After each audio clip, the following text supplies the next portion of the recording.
Well, hello there, writers. Welcome to episode number 518 of Ink in Your Veins. I'm Rachel Herron. I'm so happy that you are with me today. We are talking to Brian Selznick, and this is such a fun and epic interview. We're talking about taking out the apology, and we're also talking about writing and illustrating your work. Not that you have to, not that you should, but Brian does, and I just found it incredibly fascinating. So that is coming up. What is going on around here? Well, it is getting closer and closer to the release of The Seven Miracles of Beatrix Holland. It is August 7th as I record this, and it comes out on the 19th in the States and the 26th in Australia and New Zealand and the UK, I think. And I'm feeling nervous and behind. Um, with everything. I feel like I should be doing more and I don't know what to do. Although I'm just doing, what I can. I've done some podcasts, some awesome podcasts. Hey, Tracy, shout out to you. And I wrote an essay for the Barnes and Noble uh, website. What else have I done? I've been doing some TikToks. I am gearing up to read people's tarot somewhere here in Wellington. I have been in contact with a bookshop who is going to help me host this and sell the books, which is fantastic because I got to tell you, I can't remember if I told you on here or not, but it's been disheartening. It's so hard for me and for a lot of other people to reach out and say, I wrote a book. Do you want to help me sell it? And that's not what I sound like when I do it, obviously. But I've been sending emails and they've been going into the cold, vast ether of space and never hearing back. And I made a couple of phone calls, because people still do that here in New Zealand, to bookstores to see if I could organize something. And I kept getting like, oh, why don't you talk to this person and this person? And then finally it said, no, we're not bringing in your book. Ugh, ugh. Oh, I don't even think they told me that. I think my publisher told me that.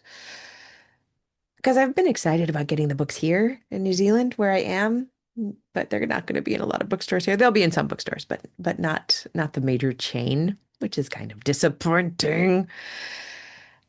And it does leave you feeling a little bit scrambled eggs, like I could be doing more. But this is the reason I'm bringing it up. So much of writing is about accepting, oh, this feels like crap. How shall I escape it? How shall I fix it? How shall I make it better? How shall I sell a million books? How shall I make a lot of money? How shall I make my publishers happy? Noticing that temperature, noticing the pot in your mind starting to bubble and boil like that, and thinking, oh, you know what? I can just turn down the heat on that. I can move the pot off of that flame and blow out that flame, and it's okay. Being comfortable with that discomfort starts with noticing it. It starts with me noticing I'm amped up. I don't like this feeling.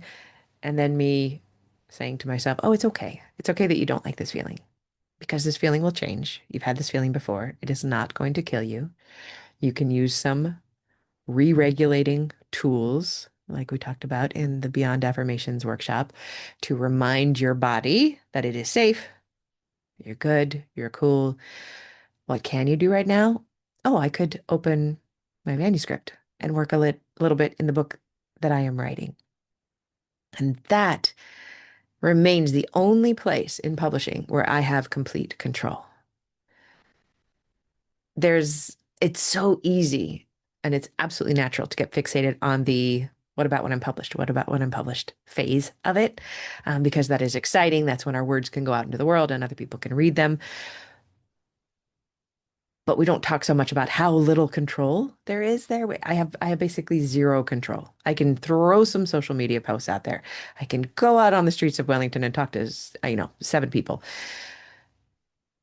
I can do what I think is a great thing, awesome things to do online, but have no control over who buys, who reads, who likes, if they read it. But I have complete control over the manuscript. And that is something that I enjoy so much. And I've just got to share with you, I have this new hack. You know, I love a new hack. It's actually not a new hack. I've been doing it for a while, but maybe months and months, maybe almost a year. But I realized that I've never talked about it. I I use it's a Chrome plugin called One Tab, and I know there are multiple kinds of this particular application, but this is the one I use. One Tab. So what it is for is when you have one of your browsers open and it's got 10 tabs open or two tabs open or 50 tabs open or however many you have, you just hit this little funnel and it closes all of them but holds them in a space so that if you tap a button, they all come back to life, or you can just open one or two of them. I find this particular tool super, super useful when I'm doing things that always require a lot of windows. So, for example, when somebody joins Ink Village, which is an awesome thing, you should come join it. But I need some things, I need more than one window to open. And rather than trying to remember all the windows I need to open, where I'm going to fill in the person and the payment scheme and um, payment format. Scheme is such a funny word to use, but they use it in New Zealand. It's like the library lending scheme. It's just a plan, but I need to remember not to use it as a plan because it sounds to an American like you're scheming. I'm not scheming with Ink Village. I'm helping. Um, but I need different windows open. So I just go to one tab and I click that and oop, all of them pop up. Well, what I've had for my writing is I have 6 tabs that are very useful for me to open when I am writing. So what I do when I'm doing this, when I'm continuing to do what I've been doing for a while now, which is minimum viable product, when I am busy, when I'm promoting, when I'm teaching, classes just opened and they're so great. But when I've got a lot on, I still need to be writing. And I do need to be remembering to write, but I don't need to write much. So what I do is I put on my headphones, my writing headphones, which are my Bose over ear, and they tell me I'm writing. And I turn them on, and then I hit the one tab and I hit the writing tab. 6 tabs open. The first one is my, what do they call that app? I could just, because I've just lost the word for it, but guess what? I can look at, oh, Toggle. I use a thing called Toggle, Toggl, and I like to keep track of how long it takes me to write a book in all the ways. I'll track every minute I'm writing the first draft. I'll track every minute I'm writing the second draft. There's no reason for me to do this except that I like to do it. So it first opens the Toggle, and then I click that I'm working on the book. It is also simultaneously opened 2 tabs. Both of them hold a mynoise.net sound. I like the 40 megahertz droney one, and then I've got this piano escape, I think it's called. And those are free, and they immediately start playing. The headphones are already on. So now I can hear this drone below the piano, and this particular sound is so triggered, is so connected now to my novel curation that as soon as I hear that, I am in curation. Now I'm in the mood. I wasn't in the mood 4 seconds ago. But I put the headphones on, hit one tab, and now I'm hearing the music. And then the other tabs it opens is a place where I'm tracking all the scenes. I'm making a sentence outline as I go. And then I have a work tracker, kind of a treadmill, if you've ever used one of those, where I write what time I start, what I plan to do, what time I stop, how it went, how many words I got, and when I plan to write next, and what I plan to do. I have all of this somewhere. I should just offer this as like a freebie. Here's here's how you can make a lot of tabs dance for you. And then I'm in. And then I'm inside the Scrivener and I'm just working because I have created this Pavlovian response now that when I hear those noises and I click those buttons, it's just a couple clicks. I think the trick of it is, and this is the reason I'm bringing it up, is that the trick is I'm not really deciding to write. I'm not deciding to think or to have good ideas. What I am deciding is that every day I open the one tab with my headphones on. And then as soon as that happens, I'm in and I'm going. And sometimes I stay for 5 minutes and sometimes I stay for an hour and a half. It doesn't matter the amount of time I stay. In fact, the rule right now is that I just have to, and the Jen Butler rule, I just have to put in one word or take out one word or put in one piece of punctuation or take it out. But I almost always stay longer because now I'm in the mood. And then I don't want to get out of the mood. And then it's just fun. I just want to stay there. So that has been helping me. I feel like I got to that point circuitously, and I can't remember why I was going there. So rather than trying to piece it all back together, I will say you don't need very much time to write. The best time for you to write is now. And any kind of tool that you can set up to trick yourself into writing a little bit easier is a good tool, is a useful tool. So I recommend playing with a lot of tools to help you get to the page. All right, let's jump into the interview now. Brian Selznick's books have sold millions of copies, garnered countless awards worldwide, and have been translated into more than 35 languages. He broke open the novel form with his genre-breaking thematic trilogy, beginning with the Caldecott medal-winning #1 New York Times bestseller, The Invention of Hugo Cabret, adapted into Martin Scorsese's Oscar-winning movie Hugo. In praising of his body of work, the Washington Post said Brian Selznick proves to be that rare creator capable of following one masterpiece with another.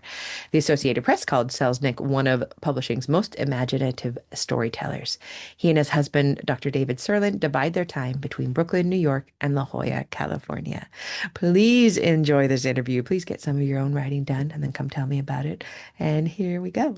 Well, I am so pleased to welcome you to the show. Will you please share your name and pronouns with us? Brian Selznick, he, him, his. Thank you. I loved your new book, Runaway with Me. I am Mm. an Italophile to my very bones. I've spent a lot of time in Rome, Oh, more time in Venice, but mm. a lot of time in Rome, and it was just so delicious and beautiful to read. Thank you for writing it. Thank you for Oh, allowing me to read it. And thank I'm you just so so excited. much. How has it been having it out there? It's been very exciting. Yeah.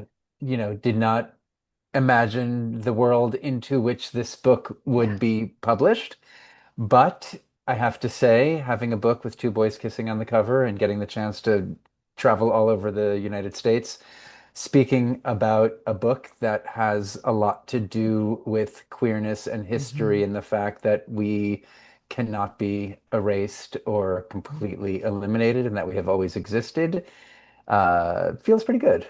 And it's scholastic. Yes, they Like are incredibly supportive. that, I mean, it just brings me back to the Scholastic Book Fair. I don't even know if they still do that. Do they do They that? do, indeed. With the Yes. little, do you think they get the little printed out I brochure? I Probably it's all I online. I'd like to imagine that they do. Remember, it felt like But comic book pages, oh and my God, yes, and getting to fill oh, out the little square for which book you wanted, and it was the best. we were only ever And it allowed to have continues being. one. And Yeah. so it was a very important choice to make. That's fantastic. Well, congratulations to you. Thank you. This is by no means your first book. This is not your first rodeo. You are prolific. Can you talk to us a little bit about your writing process and how you get this weird job done? Yeah, you know, I was very happy to get all of your questions ahead of I time. like to send them. Really helpful. And I was struck by the fact that I had no answers to any of them. Yes, perfect. Couldn't be better. Uh, I stumbled into writing because I wanted to draw, right? So I had always drawn. I grew up, painting and drawing and thinking of myself as an artist. And then after college, when I decided to get into children's books, I got a job at a children's bookstore called Eeyore's Books for Children. And I needed to show people I could draw. So I wrote a story so I had something to draw, thinking there was a very good chance someone would see the drawings and hire me to illustrate the work of a real writer, quote Mhm. unquote, right? We sometimes have challenges thinking of ourselves as the thing we want to be, It doesn't go away, does it? right? And I had written a story in college about a kid who gets to meet Houdini, and I essentially rewrote that and turned it into what eventually became my first book. And when I sent it around to lots of people, eventually an editor at Random House, Anne Schwartz, said she wanted to publish the whole book. And so suddenly I was literally, technically, actually a writer. And I I had, I realized I had always written, my friends and I used to make up stories when I was a kid, and I loved Stephen King and Peter Straub, and there were Mhm. so many books that I remember, Ray Bradbury especially in so many ways, and in elementary school and high school, I would write stories sort of aping those styles, those ideas in many ways, the way we do when we love something. Hmm. And I loved playing with the language and I loved finding the right words. And the Houdini box is 48 pages long, which is longer than the normal 32-page picture book. It's Hmm. it's not quite a picture book. Even my first book was like sort of a strange, ended up being a strange uh length. Uh but I knew I didn't want it to be 32 pages. And I knew you could make a 48-page picture book because I worked in a bookstore and saw Right. some. And even after the book was published, I felt that one of the lines of text wasn't working. And to her credit, Anne Schwartz allowed me to change the words for the second edition. Wow, that does not happen often. No, I was Yeah. very, very lucky. And uh, yeah, and so after that, I mostly illustrated books for other writers, which felt very natural and really exciting, especially because they were stories I never would have imagined writing myself. And I got to read all these books before anybody else did, so that was, like a really fun perk. I illustrated a book called Frindle by Andrew Clements, and I wept at the end of it. And it's gone on to be a book that many several generations of kids have read Mm. in the States. And I just like love the idea that I got to read it first, and I knew what everyone who was going to read it after me was going to feel. I have to look that one up. I don't Yeah, know it. look it up. It's about a kid who invents a new word, and the villain of the book is his English language arts teacher.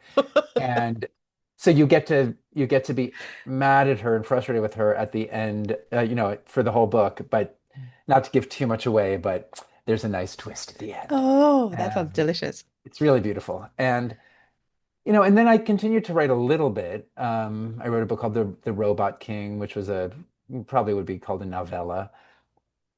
And it really, but well, I guess I would say it wasn't until the invention of Hugo Cabret that I really felt in many ways like a writer with a capital R. And and and again, like it was an idea that I had had a long time ago, but I didn't have or a long time earlier, but I didn't have a plot or characters for many, many, many years. And it wasn't supposed to be illustrated when I first began it, or it wasn't supposed to be illustrated the way it ended up being illustrated. So I had a lot more text that I ended up cutting to replace with the picture sequences, Ooh. realizing that it's a story about silent film. So I wondered if I could tell the story a little bit like a silent movie. And I thought of The Wild Rumpus and Where the Wild Things Are, Mhm. where the pictures take over the book and the words fall away and the white space falls away. So I thought, if one three-spread Wild Rumpus is that amazing in a 32-page picture book, what would a 20-page Wild Rumpus every 4 pages in a 600-page book be like? So you kind And of did the job of revision there too. You were lifting out text to put in pictures Yeah, yeah, I and had art. written most of the plot before I had the idea to try to tell the story partially with pictures.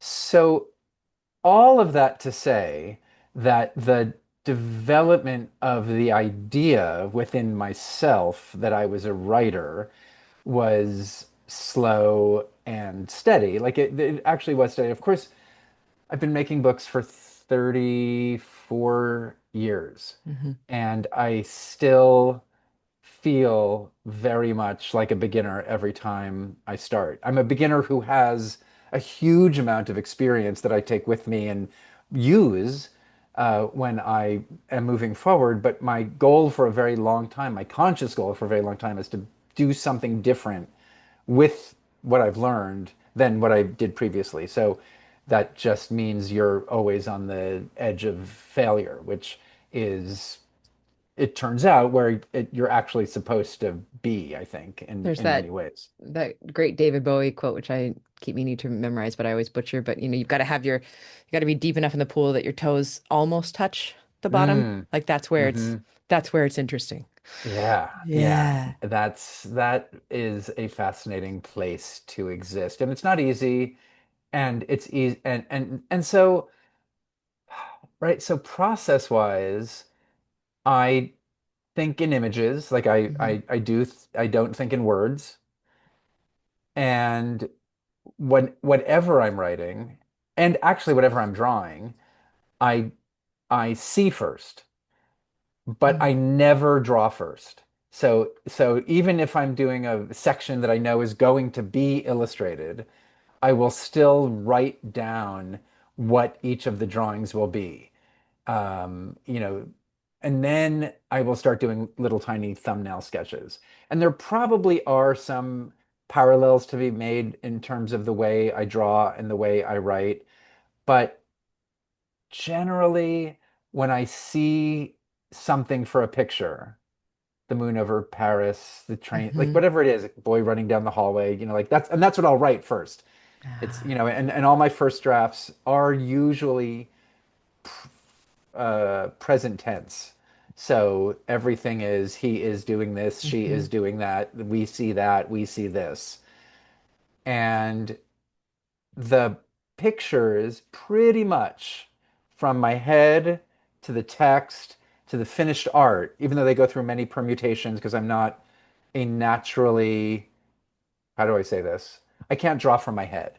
So I can see Hmm. very clearly Hmm. what I want to see. But if I want to draw a kid running down the hallway, I can do a quick thumbnail sketch that looks like a stick figure. And then you find a And it'll look like a reference. boy, and it will Yeah. have what turns out to be very important. It has energy, Ah. and it has spontaneity, and it has composition. Hmm. So my first thought is these are terrible. I'm just getting them down. But then I realize they have all of the important qualities that I need in the finished art. It's just I want the finished art to look careful and cross-hatched and elegant and mysterious and black and white and shaded and realistic. Hmm.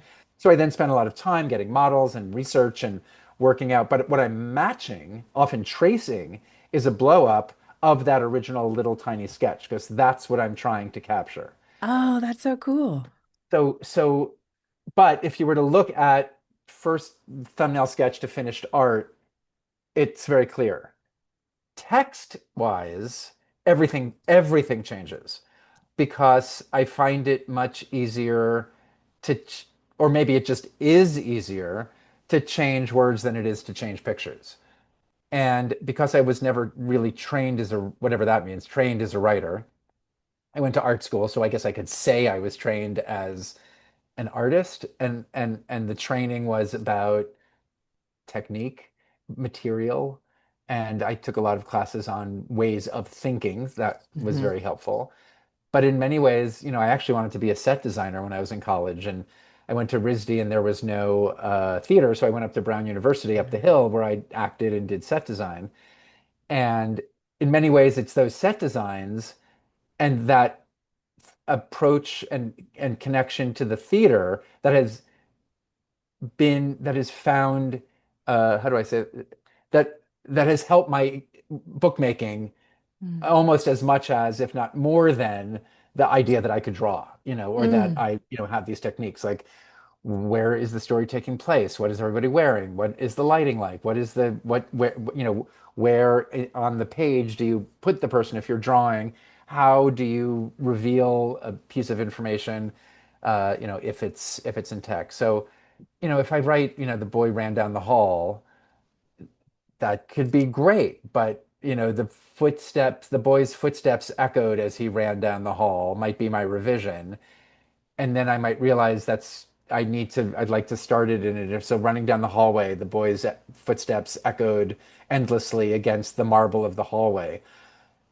And sometimes I will spend hours rewriting a sentence. Hmm. And I also realized at some point that I have, and I'm not musical, I'm not a musical person, but when I'm writing, I have some kind of rhythm that is needing to be expressed in the words. So if the rhythm isn't there, I don't always know what it is, but I can feel the place where it's missing.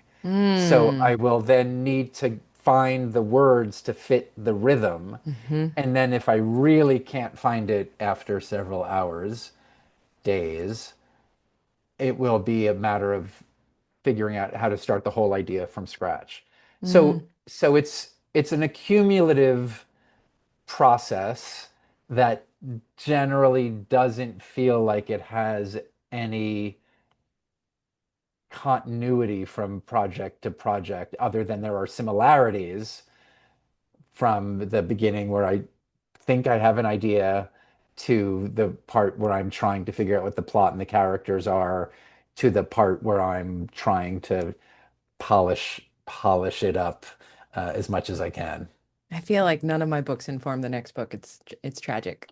Yeah, it's always a goddamn surprise every single Yeah. time. Yeah. So, but I'm just curious, and this is definite. And having a partner who is an artist, I know that she'll yell at me for this later. But and it's like asking, what your favorite book is. But if you were given, if you were told, look, you've got 4 hours right now, you need to spend them in a way that you enjoy, that is about making a book.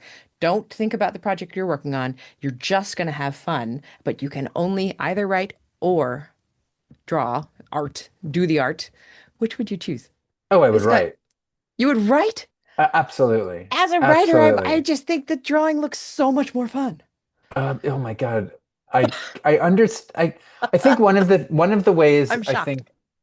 I think one of the ways I have most shocked people is trying to discuss how I feel about drawing, because I love it and I'm very, very happy and proud that I can draw. I like my drawings. I like them very much.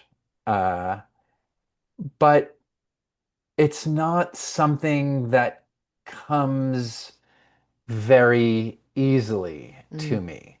So the technique, the things that my fingers can do, the things that my hands can do are um, limited.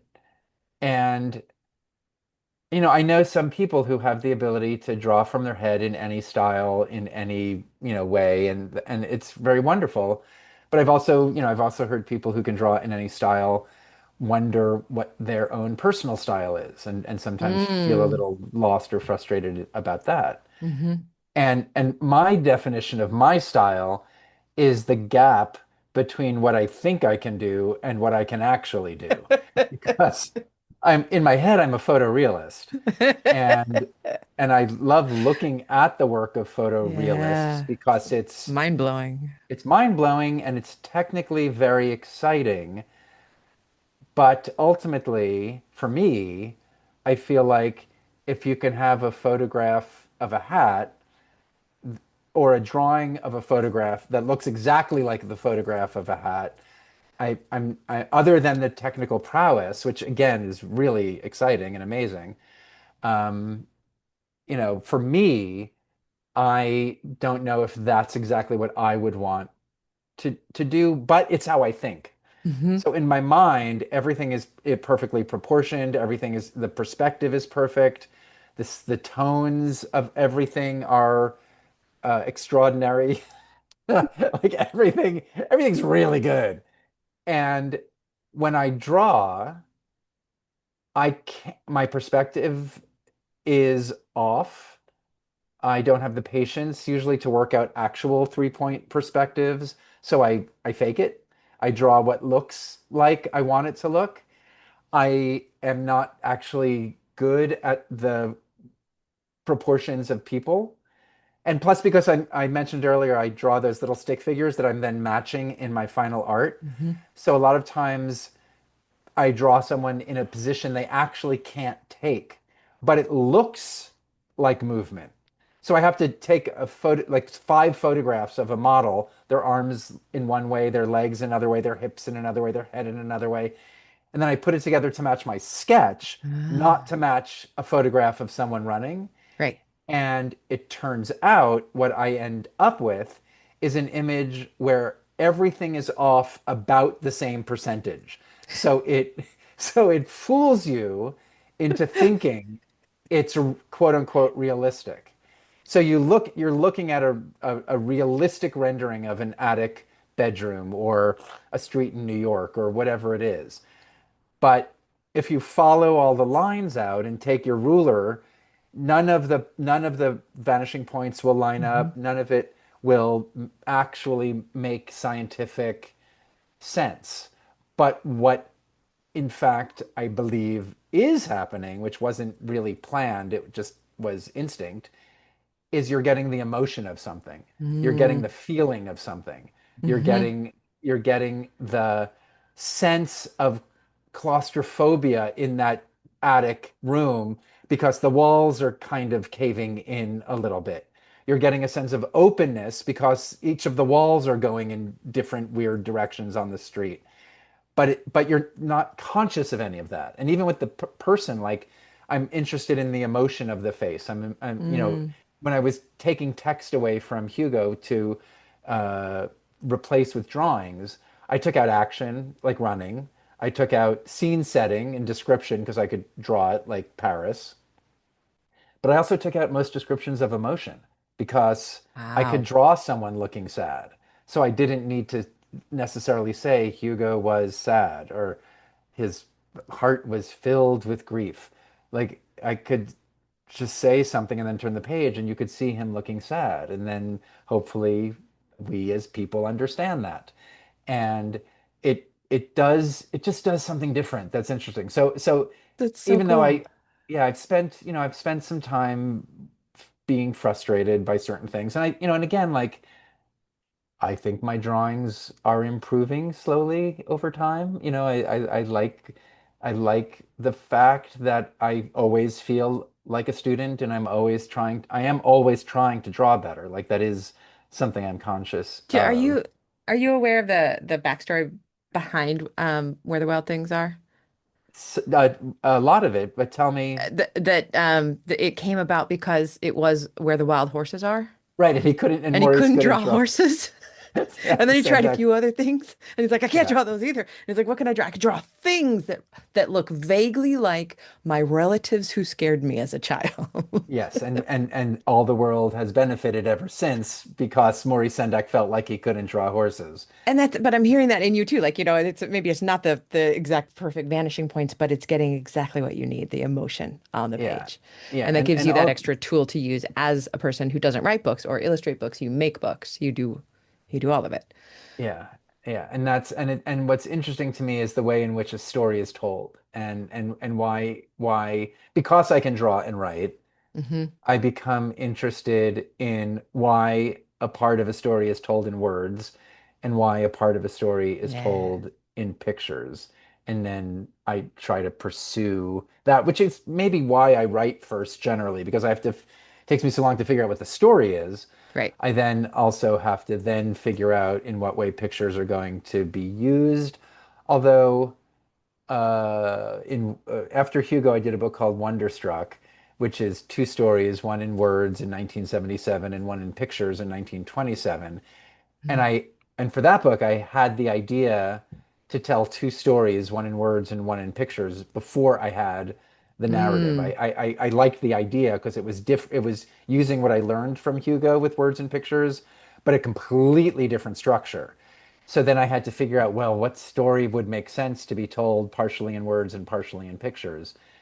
And then I learned more about the deaf community and someone said to me, or I heard on a documentary about deaf culture, that if you're born deaf, you live in a very visual world because that's how you take in most information. It's what your language is a visual language. Mm-hmm.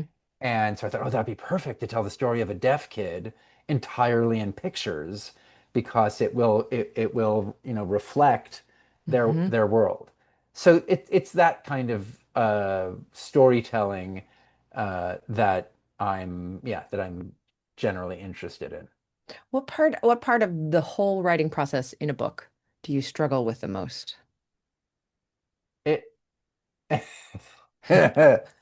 I'm laughing because it implies there's like there are parts I don't struggle with, which Yeah, yeah, which I yeah. really like. But I appreciate you said the most, so you didn't necessarily try to indicate that we as Everything else writers is don't easy. Yeah, struggle. except for Right, this one little right, thing. right. There's hard and then there's harder.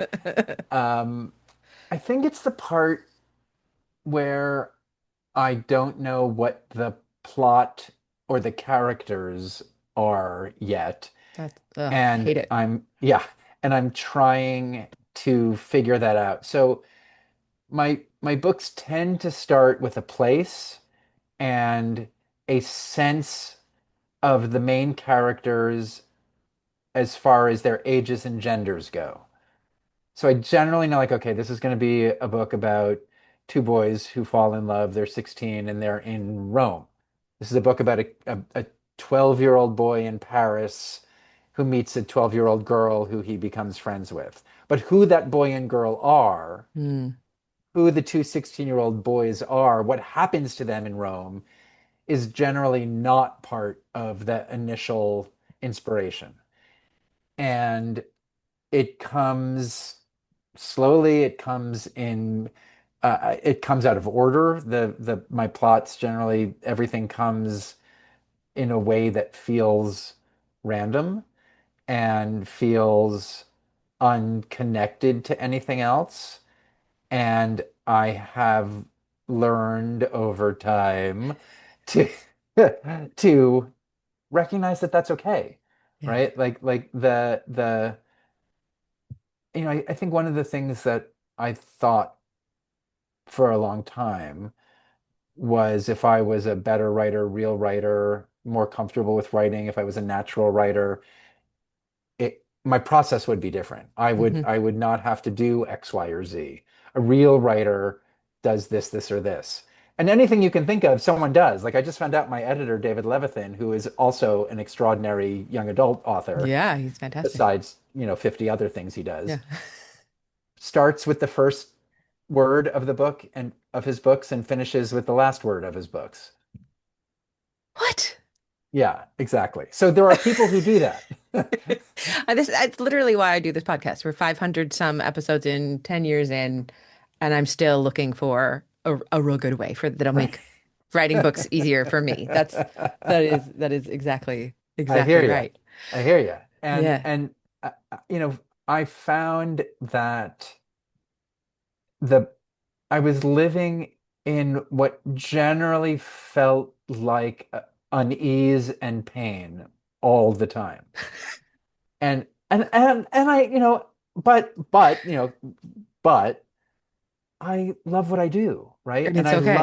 And I Yeah. love my books and I have now made some books that other people have loved Hmm. and have read and are reading. So that I've always recognized that as the extraordinary thing that it is Hmm. and have appreciated it very much. But as you know, generally, you can control what happens while you're making the book, but you can't control really what happens after the book. Mm-mm. If you're lucky, you might be able to tour, you might be able to do wonderful podcasts and talk about your work. There are things you can do, but you not really. The only time you can control things is when they are before this state, you know? Exactly. That's when the only time you have control. Exactly. Yeah. And so I was just after the pandemic, I was and things were just starting to open up. I went to the first like art gallery opening that a friend was having. It was very exciting to be around people again. And I met this woman who was an artist, and I said, what one says at an event like that, which was something along the lines of, "How are you?" And she said, "I'm great." And I was like, "Who says that?" Like, really? I said, "Why?" And she said, I have this beautiful studio and I love what I do. And I always used to like go into my studio in the morning and worry about what I was making and feel bad. And one day I walked into my studio and I just thought, I love this place. I love what I do. I'm not going to feel bad about it anymore. And I now walk into my studio and I feel great, and I love it. And I just totally changed my attitude. It's And I was gorgeous. like, I'm gonna do that. And so it's a little bit of a Jedi mind trick, right? Hmm. Like nothing actually changes. But instead of saying, "Oh my God, my life is so hard, my work is so hard, my I'm having so much trouble coming up with the plot," and then every now and then I have like an exciting moment where I figure out the plot, or I notice or I figure out something about the character that does feel great for a minute, and then I'm plunged back into the worries about all of the things that aren't going to happen, and I feel bad for a really long time. Like I could tell that same story by saying, I love what I do and it's so exciting. I have these incredible moments where I Hmm. figure something out and that's the best feeling in the world. And yeah, there are parts that are frustrating and for periods of time I don't know what is going to happen and it does feel worrisome, but I get to be at my desk and or go research things that I really love and it's great. So and it's not denying the sadness and it's not denying it's not saying I have no frustration anymore, Yep. but it's just sort of looking at it out of the other end of the telescope. And also, I And think it gets easier to bear all of that mhm, with that mindset because I really, really feel the same way. And I don't want to write, and I'm dreading writing, and then I sit down to write, and it's no fun, and I also just ignore it. yeah, I don't. yeah, It gets just so much easier to ignore and then come out the other side with the joy. yeah. Yeah. And if I happen to be in a point where nothing's coming to my mind as I'm sitting with my, notebook and my Hmm. pencil or pen or my, keyboard, Hmm. I can say to myself, this is part of my process, Yeah. right? This is okay. Sometimes I need a lot of time to not be thinking about the thing because, All going on in the listeners back. know, right? It's happening, something's happening back Yeah. there, Yeah. right? And you can't always be aware of what's happening. And for myself, the time that it takes for that to appear to me or come to me is very variable. And it does help me sometimes when when I'm in a period of time, which can last a long time, those weeks, months sometimes. But again, usually I also am working on more than one project. So if I am stuck in one thing, it is nice to be able to turn to another project. And you're usually not going to be stuck in everything you're working on. Like I And find it if kind you of are, you should walk away from the desk. right, Because it's get not up. now it's not the work's problem, it's not the Yeah, word's problem, it's a you problem. yeah. And you probably need I to think go that's get some right. sunshine. While we're talking Yeah. about tips like that, can you share any other writing craft tip or tips with us that or drawing craft or just making a book craft tips? Yeah, it's so interesting because because I've been doing this for so long and because I have learned so many things over the course of the work, it all feels idiosyncratic. Like it all feels like, okay, well, I figured out that if I take my little sketch and scan it, or I actually have an old school like like my Xerox. I still had a Xerox machine until very recently, but if I like scan that little drawing, blow it up, and then actually use those fast lines, like I Yeah. was saying before, Yeah. as the composition, as the energy, trying to capture that helps me to keep that freshness, right? Because a lot of artists might just put their pen down and be able to have that movement or figure out what that composition is. So it's been 3 decades of me seeing what I need in order to get myself to do what need my work to do. Hmm. And a huge amount of that is looking at other people's work and listening to conversations like this one where people are talking about their process. I do find these kinds of conversations, I initiate these kinds of conversations with artists and writers whenever I can. with many of my friends. I love talking about the process. And it is like as you were saying, like it's fascinating how there is no one way. Everyone works in different ways. So for me, it's about looking at the ways in which other people work Mhm.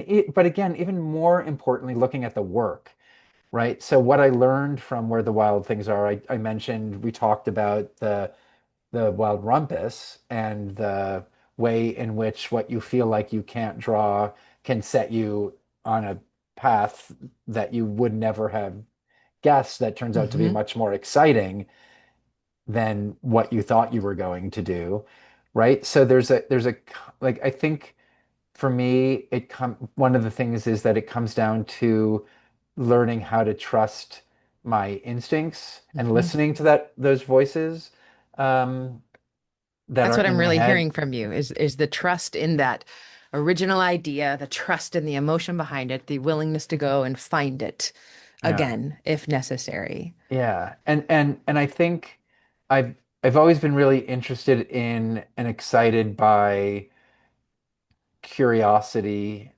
itself. And I think I've always been a pretty naturally curious Mhm. person. I think a lot of artists, writers, people who make things are curious about the world in some way, curious about themselves, and being able to pursue those curiosities Mhm. as far as they take you is Mhm. a real privilege and a gift, but anyone can do it, right? Like Mhm. it's a thing you like anyone can do. And and because I write a lot about real world things, sometimes obscure, sometimes things not considered appropriate, no, or not appropriate, but not things children would be interested in, like French silent movies or book conservation or deaf history or the history of museums and cabinets of wonder. Uh, I am often finding myself needing to talk to people who are experts in something relatively obscure and interesting. And my husband's a historian, so he's often a Mm. great first point of contact. And then he knows a lot of people who are historians, or I'll just, like randomly look people up. And I find that the more obscure someone's expertise is, the more excited they are to talk to you. Yes. And and the generosity that I have encountered from people who are willing to give me some of their time because I am genuinely curious about what they do and I want to use that information to help tell a story generally seems to excite people. And people, I think people want to help educate people about what they do, and Hmm. especially if what they do is something they love. And so being able to talk to an artist about that work of theirs. So I think one of the things I learned early on is to be fearless in your phone calls and to reach out to people who you want to talk to. And yeah, of course, like not everyone's going to be able to say yes, or people, that's not a guaranteed, but that's what's exciting about it. Yeah. And I've been very lucky over the years. I've met a lot of and befriended a lot of really extraordinary artists. So I've been able to, just sit with people in their living rooms and talk about their process. I became friends with Maurice Sendak and was able to like talk to him Oh about my his God. yeah, to talk to him about his life and his work. He's actually the person who inspired me to make The Invention of Hugo Oh Cabret. wow. Yeah, like that book exists because of Maurice Sendak. I mean, the man, as That's well as the work. yeah, yeah, that's Right. incredible. And I don't think I ever directly told him that, but the the things like because when I met him, he didn't know my work, so he asked me to send him a box of my books. And he was like, "Well, I guess you want to know what I think." And I was Yikes. yeah, yeah." And he said, "Well, you can draw," which is not true of most illustrators. And I had been making books for 15 years by this point, and I had been doing pretty well. all in all. He said, but none of these books live up to the potential I see in you. Wow. And I asked him to give me like a specific example in one of the books about what he saw missing. Hmm. And he picked my favorite drawing in my favorite book and told me why it didn't work. And I understood. Like I was hurt. I was hurt. Hmm. It was hard to hear, but it was also weirdly exciting. Hmm. And but more it hurt. Like it was, or And it was disorienting. there's no accident too that he picked your favorite picture. Yeah, You isn't know, that the interesting? one that you would have hoped that Maurice is gonna love that one. Yeah, yeah. And I didn't, and One. not only had I not told him anything about any specifics, he picked it himself. He then critiqued it by by pointing out the exact thing I had been trying to do and pointing out why that idea didn't work. Holy crap. And I was, so again, like I walked away from that. One of the things, ultimately, what he said to me that day, right, in that phone call was, you've got to make the books you want to make. Like don't wait for other people to tell you what to do. Don't illustrate other people's stories. Or I guess the way he phrased it was only illustrate brilliant text. And I loved all the texts that I illustrated by Hmm. other writers. Like I loved all of them. And but the do what you want to do, make the book you want to make was the and again, those weren't his exact words, but that was But that was essentially the what I takeaway. took from it. And a friend of mine, when I told him how hard it was for me to hear this critique from Maurice and how confusing it was at first, really, my friend's response was, he must really love you to give you a critique that deep and real Yeah. and meaningful. And it's a much, much, much longer story, but out of that came the invention of Hugo Cabret. And when I gave it to him, when I was finished, and he read it, he invited me to his house and we went for a walk in the woods. And he said, I read Hugo. And I waited, the beat for the next thing he was going to say. And he said, this is the book I was waiting for.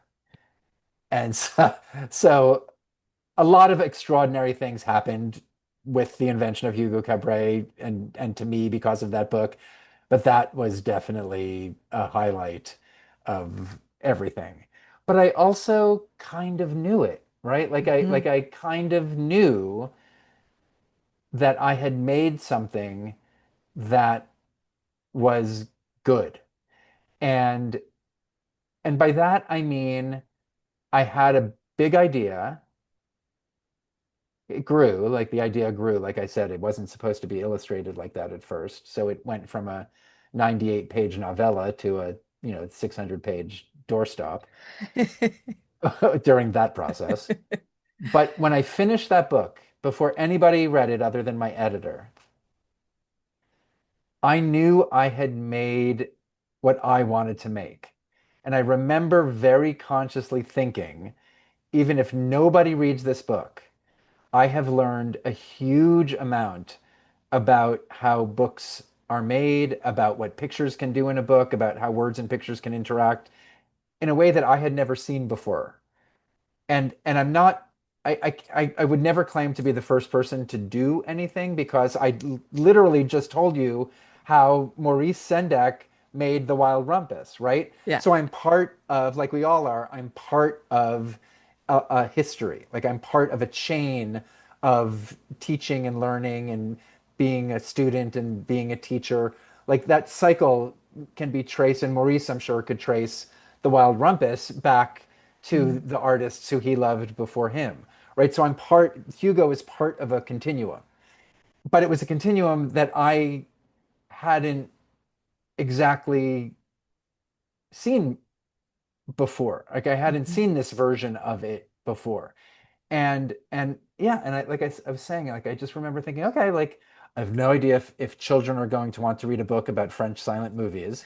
And if they don't, I will move happily forward to make my next book with all of the information I now have to so that my next book can use, like I was saying earlier, like can use all that information that I learned, but in, hopefully in a new way, which is why I had the idea for the structure of Wonderstruck before the story, because it was a reaction to what I had Oh, done with Hugo.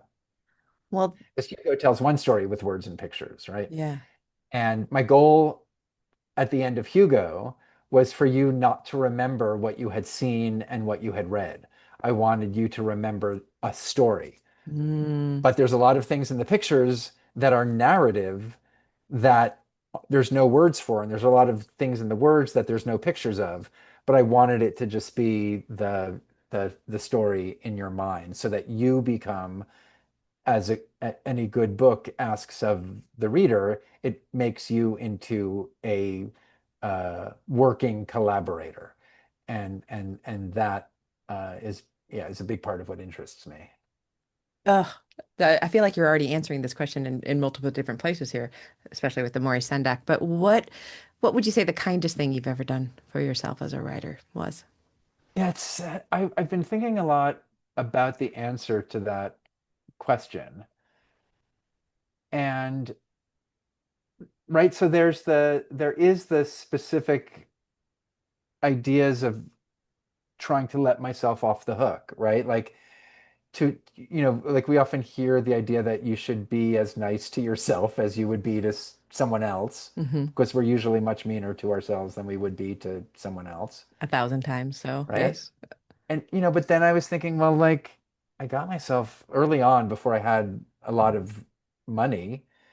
I got a really nice chair for my desk because I knew I was going to be sitting in it a lot, Yeah. and that it felt like I needed to and wanted to take care of myself and make sure that I was as comfortable as possible in the position in which I was going to be, hopefully, for the rest of my life. Right? So there are elements like that.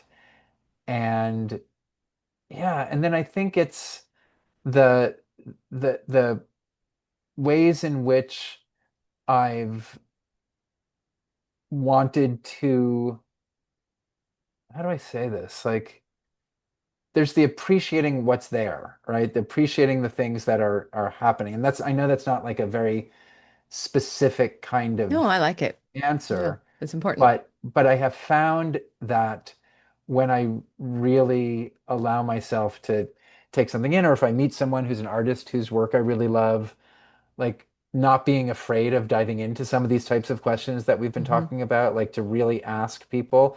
In fact, I had a little trouble getting a set visit for the movie version of The Invention of Hugo Cabret for Hugo, which was again, much longer story. But ultimately, I made up a project where I told the producers I was going to be making a book about the making of the movie of my book.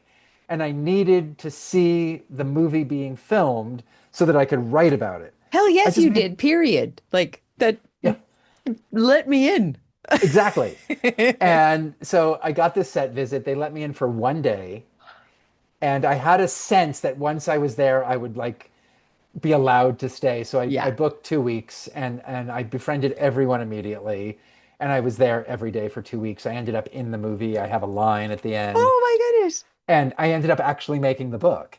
And what I decided to do was to interview everyone who made the movie. I interviewed 40 Mhm. people from Scorsese to the dog trainer Wow. about what they were like as kids, what they wanted to be when they grew up, how they got into what it is they do now, and what they're doing on Hugo specifically. And I think that was a gift to myself, right? So the way you were talking about how you do this podcast so Mm-hmm. that you can learn things for yourself. You can figure out things that will be helpful to you, but the generosity of it is it's public and it's shared so that anything you may happen to learn, we can benefit from as well.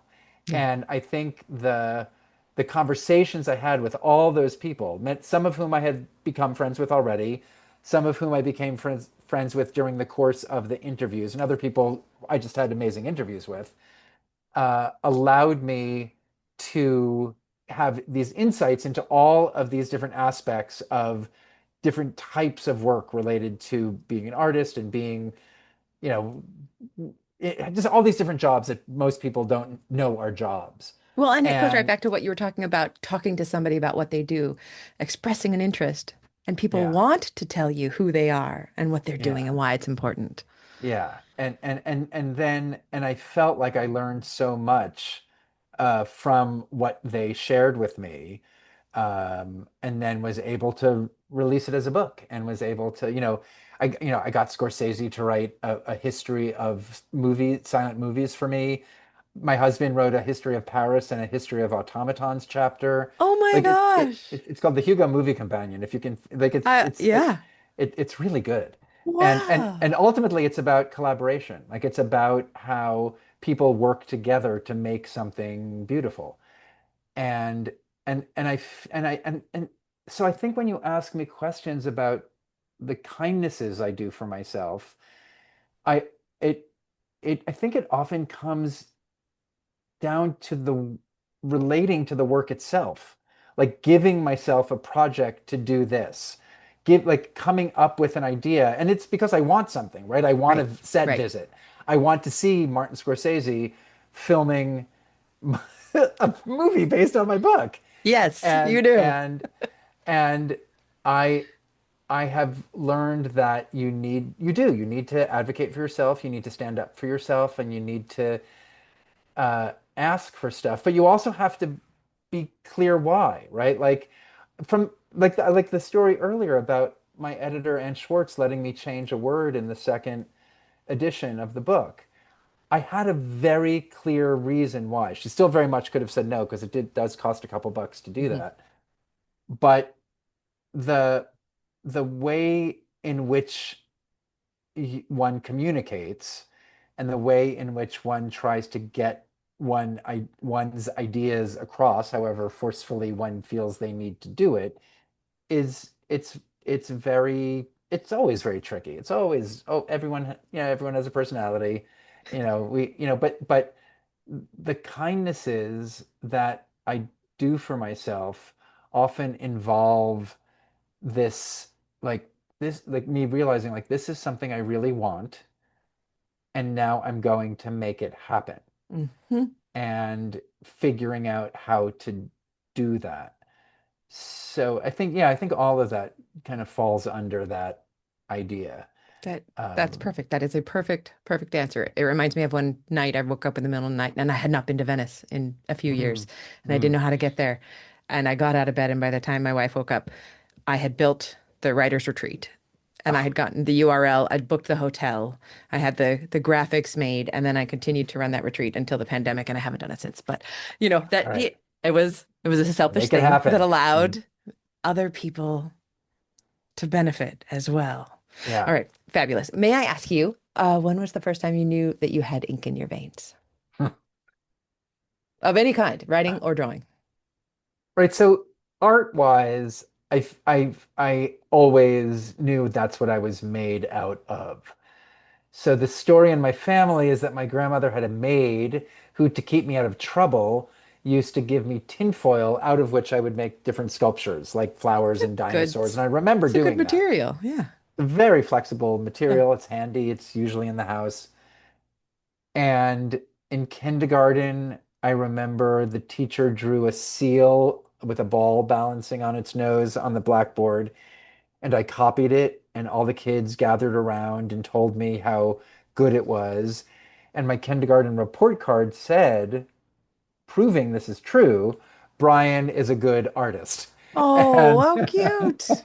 right, so I grew up with that as my element. I probably would have been beaten up by a lot of people in high school who didn't beat me up because they wanted me to paint skulls and flames on their football helmets and do things for them because they thought it was cool Yeah. that I could draw things for them or in general.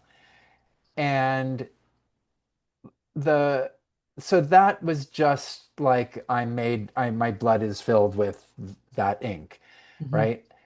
And so that I mentioned earlier that the Houdini box was based on a project I did in college. I wrote it freshman year. I was 18 years old. We had a class where every week they gave us a different assignment. And one week, and it was a sort of a conceptual class, like think of different ways to think. Hmm. Draw a haunted house without any of the cliches of a haunted house. Hmm. No spider webs, no ghosts, no broken windows. How do you get across the idea of a haunting? And one week we had the assignment to make something about the magician Harry Houdini, who I had been obsessed with as a kid. And I didn't want to, I really, really did not want to make children's books when I was in college because it's what everyone in high school told me I should do. So I was a rebel, right? And so I made this like glass project that's a three-dimensional image of Houdini on stage performing one of his escapes. And then I just wrote a story about a kid who gets to meet Houdini because that's what I would have wanted when I was a kid, even though the story was not for kids. And I wrote it because I thought of it, Hmm. right? I wrote it onto the sculpture itself, like it's part of the story. And it's about a boy, who's obsessed with Houdini, and one day he meets, but he's a terrible magician. He can't escape from anything. And one day he meets Houdini at a train station. Houdini invites him to his house, and the day that he goes turns out to be Halloween in 1926, which is the day that Houdini died. And Mrs. Houdini gives the boy a locked box that the boy thinks contains Houdini's secrets. But while he's trying to open the box, because it's of course locked and he doesn't have the key, he finds the initials EW on the bottom and realizes it's not Houdini's box. So he puts it away, he gives up. And then many years later, as a grown-up, through a series of other events, he finds out that Houdini's real name had been Eric Weiss and that it was Houdini's box. And he finds it, and water has rusted through the lock over the 30 years that have passed. And he's able to open it, and he escapes from his grandmother's trunk in under 20 seconds, which is what he'd always wanted to do. So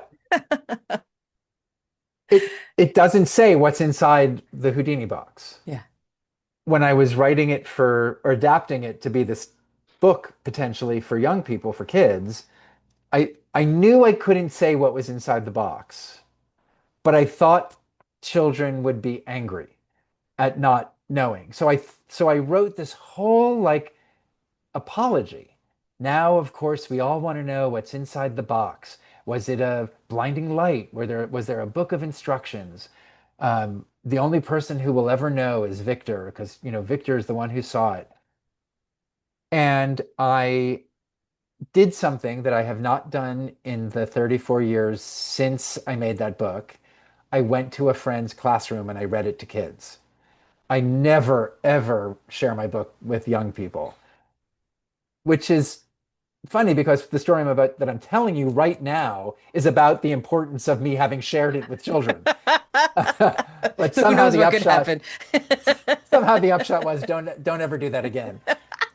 But I brought it to a class and I read it to kids and they liked the story a lot, but they got furious that I didn't tell them what was inside the box. Like I had created a self-fulfilling prophecy. Why didn't you tell us what was in the box? Like they were really angry. And I was thrown, like I was just like, what do I do? What do I do? I just left that feeling horrified that Hmm. this isn't going to work. That's why you And don't then I do was that anymore. talking, yeah, and then I was talking to, yeah, then I was talking to a friend of mine from college who remembered the original version of the story. She said, at the end of the book, didn't you just have him like open the box and then escape? No I was like, apology. yeah, yeah. She was Yeah. like, why don't you try that? And so there was something about taking out the apology. Yeah. Ooh. And the second I read that version to kids, and when the book came out, I was flooded with letters telling me what was inside the box.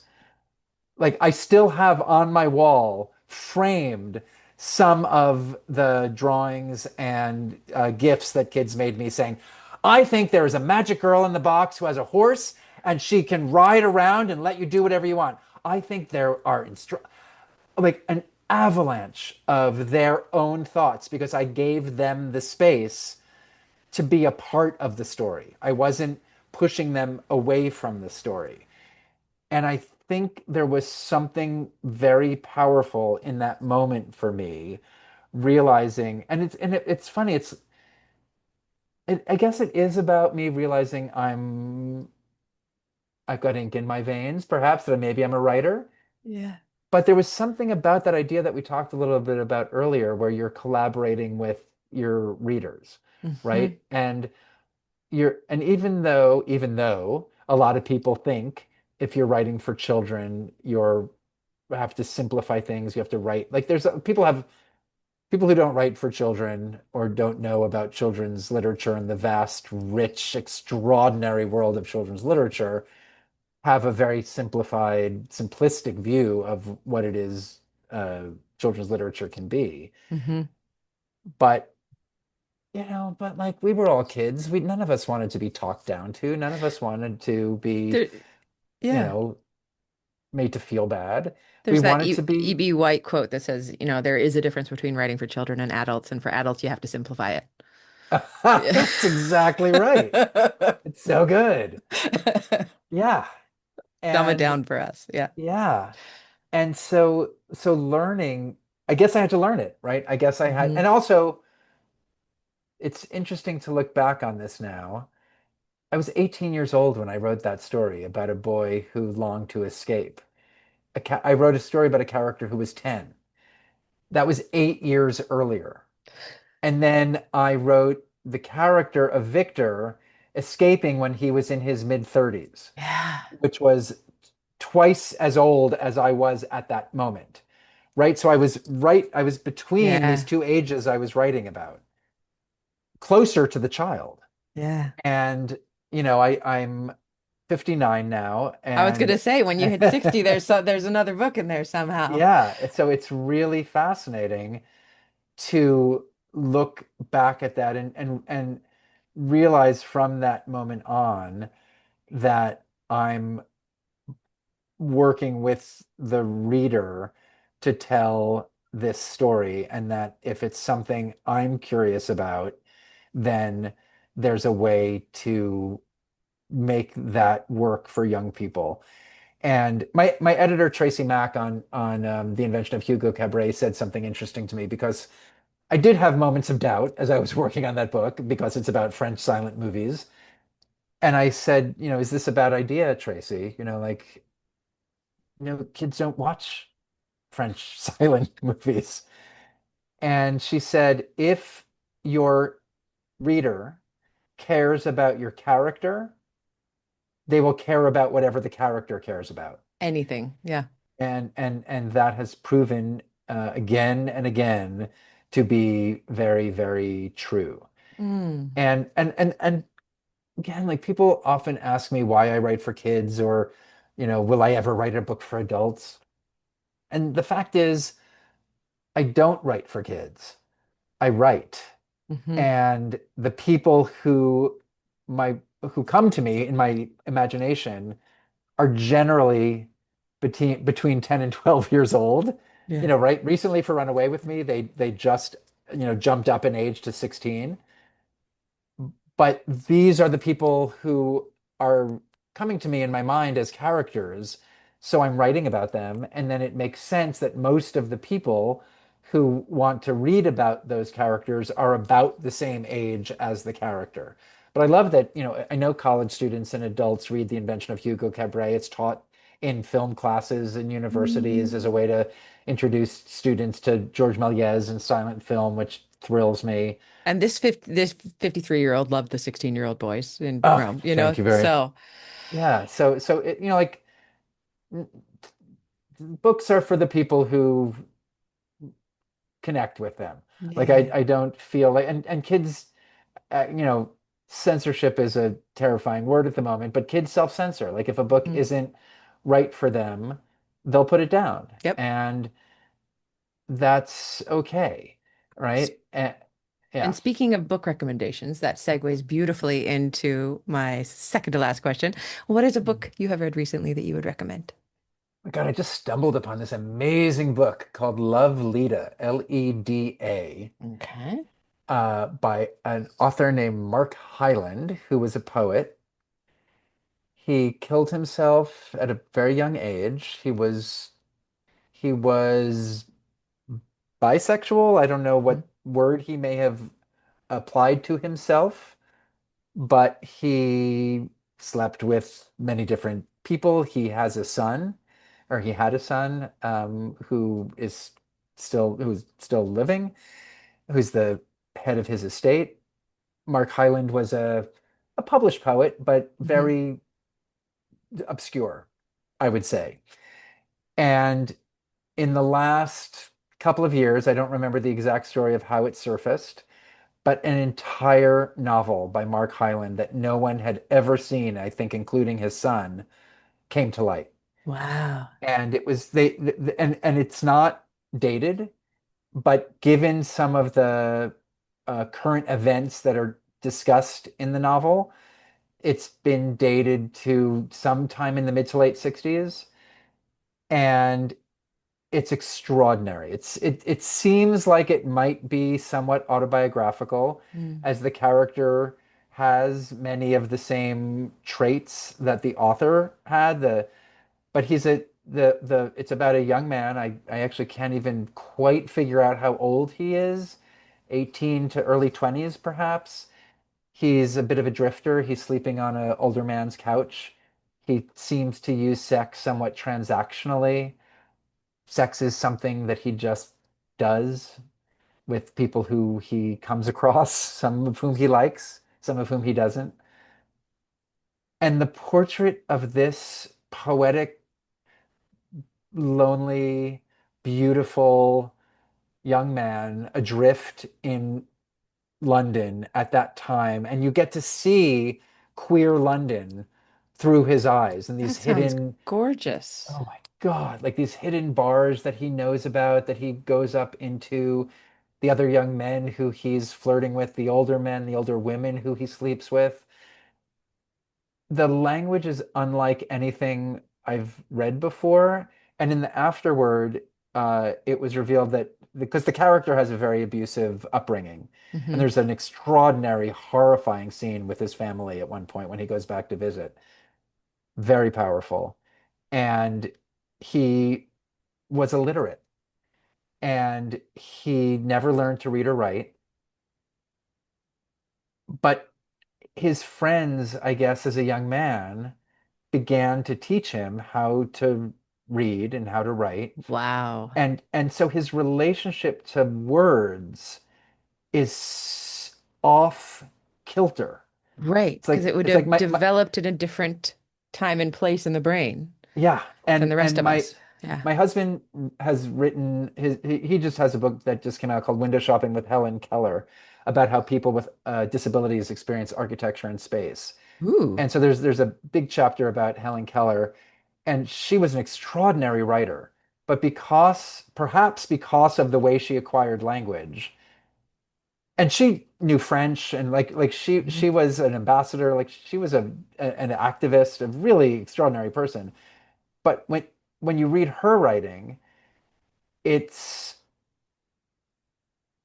unusual. Mhm. There's something about it that isn't like anybody else's writing. And weirdly, I had a similar sense with Mark Hyland, where he apparently like would write with a thesaurus and a dictionary. So the book is filled with words that no one has ever heard of. Wow. So there are a few, and like the editor, the man who ended up editing the book, in his afterword talked about struggling with whether or not he was going to define some of these words, because Mark would just go through the thesaurus, and then find words that sounded like what he wanted to use. Hmm. And it's really profoundly moving and beautiful, and it never goes where you think it's going. And it has you find yourself in these pockets of London, working class London, that you just feel like it's like reportage, on one Wow. hand, but through, and I don't think Yeah, I don't think the character ever is shown reading or writing, Hmm. but because we're in his mind, everything is seen through the eyes of a poet, and Mm. uh, and I highly recommend it. Thank you. That I knew you would I knew you would give us a good one. And now will you please tell us a little bit about your most recent book? So, Run Away with Me is about two boys, Angelo and Danny, in Rome in 1986. Angelo's Italian, Danny's American. He's in town for 10 weeks because his mother is a book conservator and an expert in bad handwriting, which is an actual thing. She's a paleographer. So one of the things she does is work to decipher ancient manuscripts and figure out what people's handwriting Hmm. say. And within the world of my book, there's a place called the Monda Museum that is dedicated to saving old books where she studied as a graduate student. And they invite her back because a mysterious book has been found behind the paneling in one of the rooms of the Monda Museum, and no one can read the handwriting. It's handbound. It seems to be from the 1600s. And in the meantime, her son Danny is set, adrift by himself every day while his mother's working in Rome. And he meets this very strange boy who won't tell him his name and says he's 3,000 years old and seems to know everything about Rome. So the story unfolds as these two boys fall in love with each other. Danny, they end up naming each other because the Italian boy won't I say love his that. name. Yeah.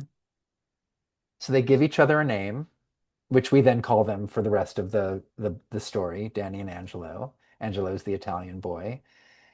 And so Danny, who is telling us the story, and the premise in the opening seems to indicate that Danny's an adult looking back on this first love. And so it's first person, and his story is woven together with three other queer love stories, one from the 1940s, one from 1900, and one from the 1600s. And I was very much wanting to write about queer history and the way in which me finding out that I had a history as a young gay person growing up in the 70s and 80s, not knowing anybody else was gay, discovered that it actually made me feel more solid and more Hmm. grounded and gave me strength to know that there was this history that had been kept from me. And so that was very much what I wanted to write about. And I should add that I really didn't want to illustrate this book. I wanted it to be my first book that would just be text. But my editor, David Levithan, who we talked about earlier, felt very strongly that there might be a good reason to use pictures. And we were talking about the idea that if there's going to be pictures, I want to know why. And I realized that if I draw a walk through Rome, past all the places where the boys will eventually go, when you get to those passages in the text, everyone will have a memory of having seen it. So it will be Oh, like getting being given a memory of a trip to Rome yeah. and being in Rome. That's your And I was why. in, Yeah, that's a yeah. good why. And so because memory is a big part of what the whole book is about. Hmm. And I had this extraordinary opportunity to live in Rome with my husband for 9 months during the Mm. pandemic. He won something called the Rome Prize because he was working on a project about an Italian architect. Mm. So we had the city to ourselves. There were no tourists. The Italians weren't going out. We were in the Pantheon by ourselves, the Colosseum by ourselves. I would go to the Sistine Chapel by myself once a week. It's very hard to describe what Wow. that experience was like. And the book isn't a pandemic book. It's Yeah. it's set in 1986, but I really wanted to get across that emptiness of Rome. And also Yeah. I thought about what happens when you fall in love for the first time and the idea that the world and everyone else in it falls away. So by giving you a 100-page picture sequence where you're walking by yourself through the empty streets of Rome, and you do eventually start following someone. You notice a shadow, there's one figure in a window, then eventually you're following a shadow. And it's not too much of a spoiler to say that it turns out to be a dream sequence, which becomes clear by the end of the drawing sequence. But that emptiness also echoes the state of the character Mm. at the beginning of the book. From the last the Rome floods, like that's what happens at the end of there's an angel that appears in a flood, but then you turn the page from the last picture, and the first line of text is, "I woke in the church to the sound of rain," something like that. And then the rest of the book is text. And I will quickly say that there are drawings for anyone who hasn't seen the book yet and is interested in looking at it or reading it.